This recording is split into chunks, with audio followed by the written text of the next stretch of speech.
Okay, welcome to one of a set of 3 videos talking about emergencies in the DCS Apache. In this video we're going to talk about single engine flight, which if there's one of the emergencies that you want to practice a lot, this is probably the one. We're going to talk about single engine failure in the cruise, and then we're going to look at some single engine failures in the hover. And like the other videos, we're just going to quickly talk about the kind of DCS isms first, and then we'll talk about how to actually do the procedure. So the first DCS-ism to just mention, and really the only one for this, is to mention that it isn't modelled properly, basically. So here we are cruising along. We're at give or take 51% torque, 70-something knots. And for reference, I'm in the emergencies configured aircraft I had in the other video. So full pod of smoke rockets outboard each side, empty rack of Hellfires, FCR, and about 95 or probably 90% now fuel, which gives me about £17,500 aircraft. So what should happen if we're at 50% torque and we pull an engine to full idle, the clutches to that engine should disengage, the engine should be spinning slower than the drivetrain, and so that engine won't be contributing any torque to the drivetrain, and so the torque on the remaining engine should double, and it should exactly double, because that's really it. You've got one engine that's now doing the work of 2 engines. There's no other losses really within the system that are sort of there or not there when an engine decouples. So essentially we're at 50% torque now, and if we go back to the same flight conditions, we should go to 100% torque. So we're going to pull the right engine throttle to idle, and we're going to see what happens to the torque. So there we are, full down to idle, and you can see the torque has comfortably way more than doubled. It's 125% and it should be 100%.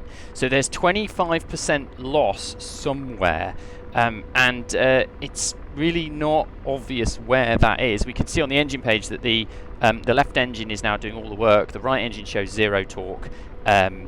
The right engine temperature's come down because we're at idle, and that's fine. The rotor RPMs almost started to droop because that left engine's actually maxing out. It's at its 867 30-minute operating limit, and it won't go any higher. We don't have a the 5 or 10 minute limit, so that's all we get. And you can see that the power turbine on the right engine is at 73% and the gas generator's at 68%. So everything looks like it's modelled perfectly well, but for some reason there's 25% sort of excess torque happening somewhere, excess drivetrain loss happening somewhere.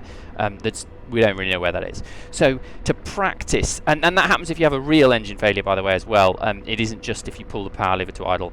So we're going to put that power lever back up, and what we're actually going to do is we're going to put that power lever back up to something that gives us 100% torque. And what you'll find is that is essentially the power lever about there. So straight up and down, stand up power lever position, maybe a little bit forward of that. And if you look, actually it's quite sensitive. There you go. You can see suddenly a few clicks we're getting reduction in torque here. We're going to go back to our 70 knots. There you go. So a little bit forward of stand up on the PCLs, or power control levers, gives us a doubling of the torque. So if you're going to practice this, and you want to kind of practice how it will hopefully work when they sort the modelling out, this is how to practice it. So with the power lever pulled, to up, down, stand up position, something like that, and that gives you doubled torque compared to what you had. Why that works like that, I have no idea. And you can see the torque on the right engine is now apparently 10%, which would make sense. 10%, 10% reduction and 10% addition to compensate for the 20%, if you follow that maths. So that's single engine failure. That's the DCS-ism. Now we might as well talk about single engine failure in the cruise, because we're in the cruise. Single engine failure in the cruise is just about knowing your airspeed limits. Okay, so what is my max RC or max endurance airspeed? And that is the place where I should have the best torque margin. So in this case, about 75 knots. And also knowing your single engine min and max airspeed. So go to single engine min max, get in the airspeed range, and be there if you have an engine failure. If you have an engine failure above single engine max airspeed, what you're going to find is the rotor will droop really, really quickly. So when that happens, you want to use reduction in collective to manage your rotor RPM, and couple that with nose up to try and feed some energy into the rotor system and regain that rotor RPM. And that's essentially if you have an engine failure outside of your single engine airspeed band, that's what you need to do. So we're going to put that right power lever back to fly, and we'll get a little bit of airspeed, and we'll demonstrate some engine failures sort of outside the single engine airspeed range. So let's go up to 100, let's call it 120 knots.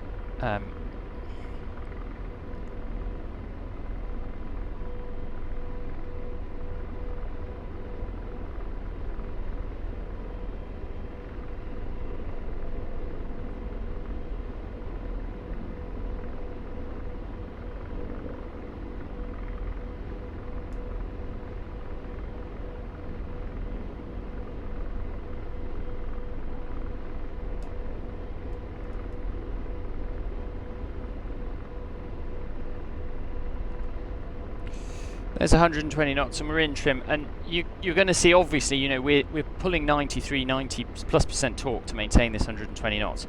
So clearly there's no way that the one engine, you know, even if it's modelled correctly, there's no way the one engine's going to be able to spin the rotor at this collective setting. So we're going to pull the left engine this time to that position. There we go, stand up, and you'll see rotor RPM drooping. So I've dumped a load of collective, pulled the nose up, regain my rotor RPM to 102, and now I'm going to try and fly the aircraft away. So I'm going to set something below 122% single engine max torque, and now I'm going to manage the airspeed back down to my 70 something knots max RC max endurance. I'm going to retrim for that, and we can see here, there we go, that we're getting back into an airspeed range where we have a little bit of available collective. Not very much, because the aircraft's quite heavy and it's quite hot here, 25 degrees, but we are at sea level. So now we're back at 75 knots. You can see that we are able to fly the aircraft. Okay, we're pulling more torque than the book says, but the aircraft's survivable, it's flyable. We've got some spare, you know, we can pull a bit more collective. Yeah, you can hear the rotor drooping and see the rotor drooping a little bit, but we should be able to get out of the situation here. And obviously we haven't lost any of the stores. We've got a good few £1,000s we could lose by just pulling the big red lever, which I would suggest in the Apache, if you lose an engine, most of the time you're going to want to do, certainly at this weight. So let's put that throttle back up,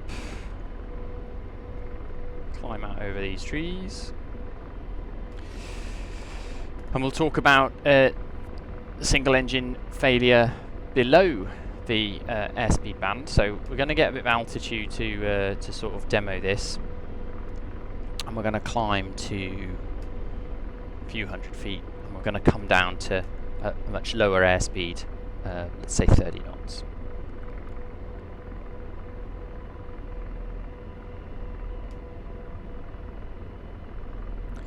So 30 something knots, 550 FP AGL. Not quite sure why you'd be here, but you know, if you were, we're in trim in this flight condition, and we lose an engine. So we're going to pull that right engine back to there. You can hear the rotor RPM start to droop. So we've dropped the collective a little bit. We've put the nose down probably only 10 to 15 degrees because we know we've got loads of airspeed. We're managing rotor RPM sitting at 100, which is fine, and we're getting up to that 75 knots, and then we're going to fly away. So that's pretty straightforward, but you can see that cost us, doing it gently, cost us a couple of 100 feet of altitude. So PCL's back to flying. Rotor RPM high. Get that annoying warning. We're going to go back up to 500. Back down to 30 knots. So the key to this really is just making sure that you are getting as much as you can out of your remaining engine, so you're managing the collective to have as much as you can without drooping the rotor. So you do need to reduce the collective a bit. Again, you can see up here 20 knots, 70% torque. So when we lose an engine, we're going to go to 140% torque, which the engine will not do. So we are going to have to drop some collective, but what we don't want to do is drop it really aggressively and get a big rate of descent going. So again, look down, pull a PCL, nose rotor down, RPM low. regain the rotor rotor RPM low. RPM. You can see the rotor RPM's rising, 98, 99, 40 knots, a little bit more aggressive nose down, and by 50, 60 knots we're comfortably within our single engine airspeed band and we can fly away. So that's essentially the technique, is manage the rotor RPM with your left hand and regain flyaway airspeed. So clearly if that happens in the hover, it's going to be a little bit more tricky, because you're going to have even more you know, airspeed to regain, and clearly if the ground is approaching, you may have to you know, sacrifice a little bit of rotor RPM, or you spend it at the bottom of your descent to manage your descent rate, and that could be manage it to fly away, or it could be manage it to the ground. So we were using 200 feet for most of those flyaways before. So here we are at 250, 260 AGL in our OG hover. The wind's actually from the north, so we're doing this into the wind, so actually that's probably a little bit of an unfair advantage. We're just going to spin and do this crosswind. So there we go. Going to come to a crosswind to hover and come into trim.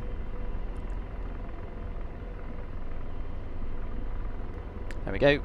And 74% torque. We'll pull an engine. There we go. Pull an engine. You'll hear the rotor droop. Collective down, but really not very much. Transition mode on the HDU, so I've got horizon line. I'm coming into my single engine band.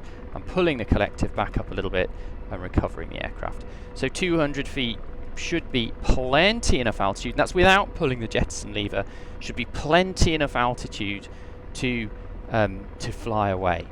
Obviously, assuming you're not over trees, you've also got a bit of ground effect to happen. Rotor RPM low. And you can see now I'm getting too slow, so I'm going to again nose down, manage the RPM. It's not falling, but it's not rising, so I'm just leaving the collective there, watching my 97%, watching. I'm actually going to spend a little bit to get over these trees, and now I'm outside that airspeed range and I can't really recover it. So I've got myself too low, and so what I'm going to do now is go, okay, I'm going to have to go to the ground and use that last little bit of rotor RPM to cushion it. So that's a nice example, without, because I wasn't concentrating, of what happens if you do get out of that airspeed band. You can see if you are low and you drop below that airspeed band that you calculate on the performance planning card, that can be unrecoverable, as it was there. There was no way for me to fly out of that once I dropped out of the airspeed band, and that's why having that airspeed band on the PPC is important.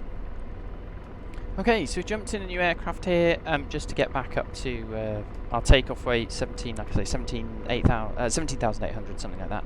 And we're just going to sort of push the edges of this engine failure in the hover, and see what actually happens in a sort of more realistic hover height and sort of engine failure scenario. So again, we're just coming into an OG hover at 200 feet, to 300 feet, and we are going to show you that single engine flyaway. Now at this altitude we should, he says, with probably far too much confidence, be able to fly away and keep the stores on.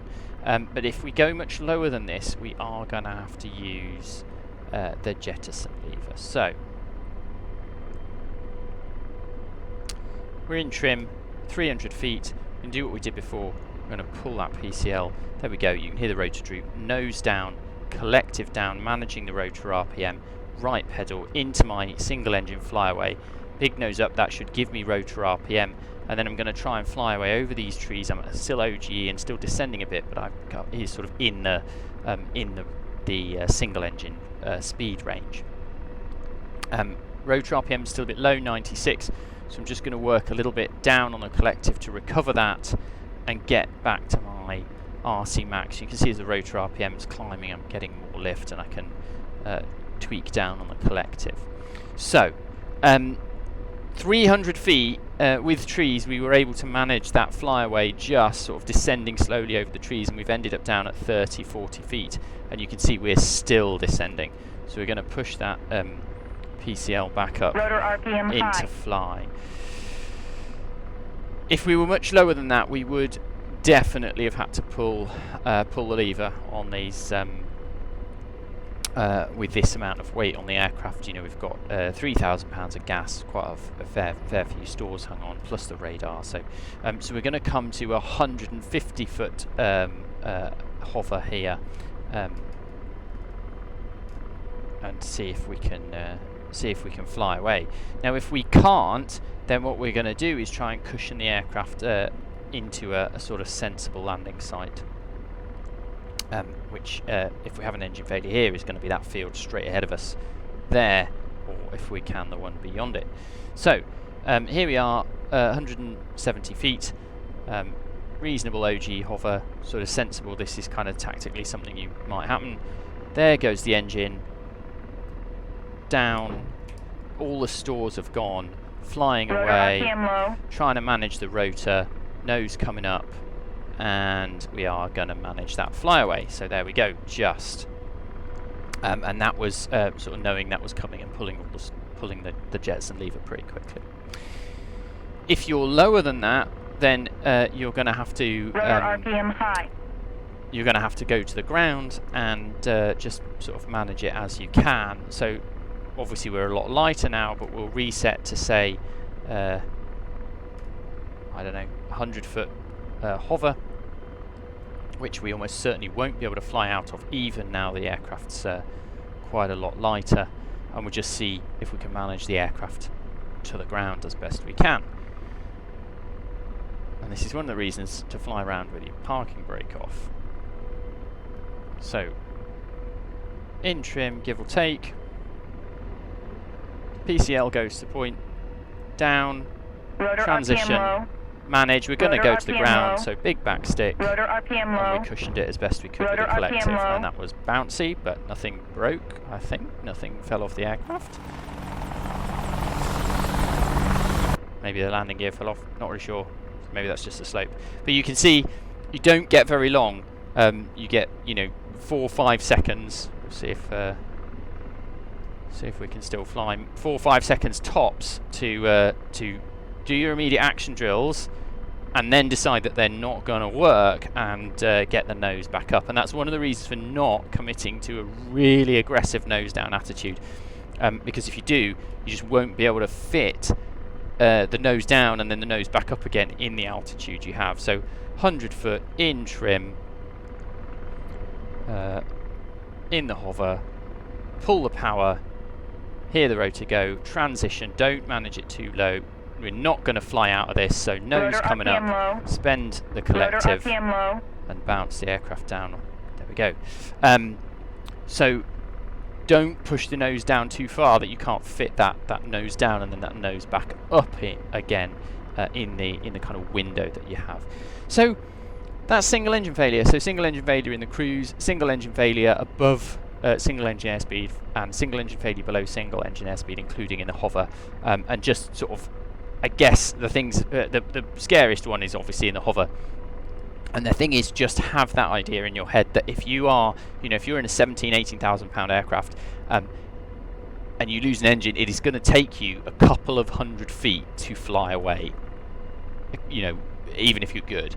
So if you are coming up to 100, an 80-foot hover, a 90-foot hover in a battle position, and you lose an engine, you are going to the ground. You are not flying out of that situation unless you're hovering into a 40-knot headwind or something. Having said that, if you are coming up to a hover and you are a 300, 400 foot hover for some reason, then you might be able to fly away and keep the stores. If you're at 200 and you lose an engine, then you might be able to fly away, but you're definitely going to have to ditch your external stores. So just have that in mind as you're coming up into your OG hovers in battle positions. How high am I? Where am I going if I lose an engine? Because if someone shoots at you and you do get hit and you do lose an engine, you're going to have like 1 second to work out what to do. So if you haven't made that decision ahead of time, it's not happening. So yeah, single engine failure, 1-2 practice and play around with and sort of get comfortable with the different environments.